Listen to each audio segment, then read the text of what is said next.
DXDC Radyoman Report. Gikonperma ni Balyog Police Station Chief of Police Major Romeo Mapano Jr. nga unom na ang namatay sa Dumay Road tungod sa disgrasya sukad sa nakalabayng tuig. Sumani Mapano karon tuiga tulo ang nakabsan sa kinabuhi sa mga disgrasya sa maong lugar ug ang katapusang biktima mao ang bagway nakapasar sa Medical Technology Licensure Examination nga si Lyra Martin Marcito kinsa naligsan sa wing van nga gimanhuan sa usa ka Renato Garciano nagpuyo sa Surigao area.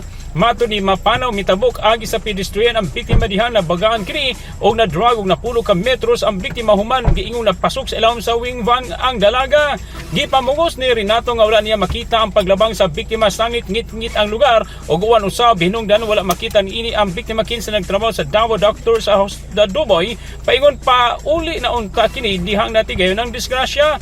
Plano karon sa tag-iya sa wing van nga makig-negotiate sa mga kabanay sa biktima og tan-aw ni Major Mapanaw daw dako-dako gayud ang mabayaran sa agalon sa maong driver og mag-adlaw gikatakda isangat ang kasong reckless imprudence resulting to homicide bato kang Renato Garciano.